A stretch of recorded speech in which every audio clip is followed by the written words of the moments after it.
안녕하세요. 사업가의 일기입니다. 오늘은 협업과 관계에 대해서 이야기를 해드리려고 합니다.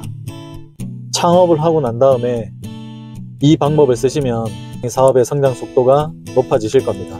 제가 사업을 해보니 협업과 관계가 사업을 성장시키는데 가장 중요하다는 생각이 듭니다.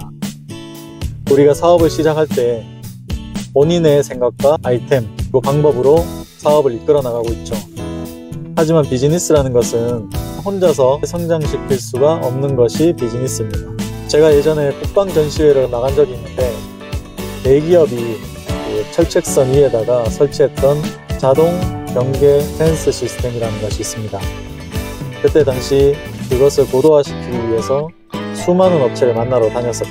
드론 업체도 만났었고 광망 케이블 업체도 만났었고 OTDR이라는 신호 기술의 제조업체도 만났었고 수많은 업체를 만났었어요. 불가능할 거라고 생각했던 그 시스템을 여러 업체들과 협업을 통해서 개발을 하게 되었죠. 요즘 대기업들도 가만히 지켜보십시오.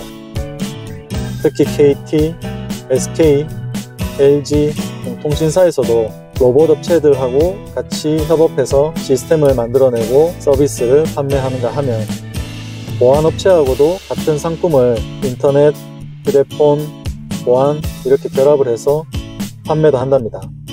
3사가 이제는 이렇게 협업을 통해서 상품을 만들어내게 되었죠. 이렇게 협업 관계를 가지는 이유는 협업을 통해서 새로운 아이템을 창출을 하고 그게 매출에 분명히 도움이 된다는 것입니다. 오뚜기가 겉면 부분은 모두 OEM을 주고 참치캔 분야에 만드는 부분도 OEM을 주기 시작했습니다. 예전 판매를 했을 때보다 약 69%의 매출 성장을 기록했다고 합니다. 회사 대 회사 간의 장기적인 협업으로 통하여 서로의 단점을 보완을 해줄 수 있고 매출 향상에도 분명한 도움을 준답니다.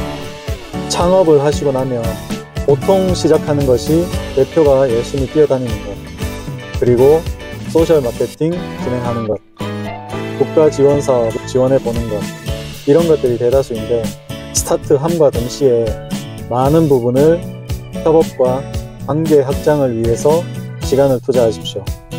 그것이 창업을 하고 가장 빠르게 회사를 성장시킬 수 있는 방법입니다. 우리는 비즈니스를 하면서 더하기의 효과 이상인 곱하기의 효과를 위해서 노력을 해야 된답니다. 협업이라는 것은 더하기의 효과가 아닌 곱하기의 효과를 내야 하는 것이죠. 그럼 과연 우리가 협업은 누구와 해야 될까 고민을 하시겠죠? 내부자와 협업하는 것은 아닙니다.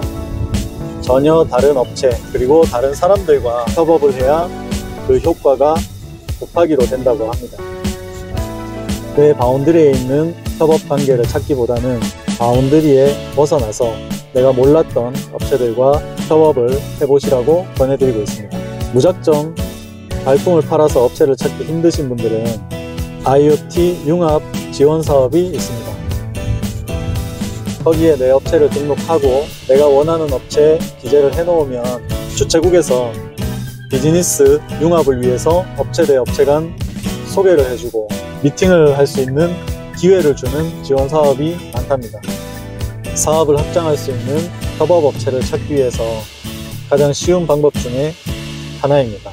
저도 작년에 IoT 융합 세미나를 통해서 관련 업체들 한 5군데에서 6군데들 만나서 그분들의 아이템을 가지고 우리 비즈니스와 융합을 시켜서 전혀 새로운 제품 개발도 시도해보고 큰 비용이 들지 않고 좋은 효과를 낼 수 있는 기회의 장이 되었습니다. 이렇듯 창업을 하시고 무엇을 해야 할지 고민이신 분들은 협업을 위해서 많은 업체들과 미팅을 해보고 그리고 나보다 조금 큰 업체라고 하더라도 두려워하지 마시고 노크 한번 해보십시오. 문을 두드리는 자에게 문이 열린답니다. 그러니 계속 움직여 보시고 협업관계의 파트너를 많이 만들어서 기회가 생겼을 때 그 기회를 빨리 캐치할 수 있는 그런 환경 조성을 하시는 것이 사업을 성장시키는 데 도움이 되실 겁니다.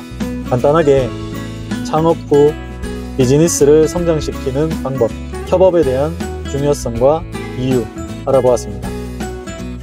창업에 대해서 두려워 마시고 앞으로 한 걸음 한 걸음 나아가시다 보면 본인만의 작은 소로, 작은 길이 생기실 겁니다. 함께 파이팅 하면서 이 어려운 시기를 잘 극복했으면 좋겠습니다. 이상 사업가의 일기였습니다.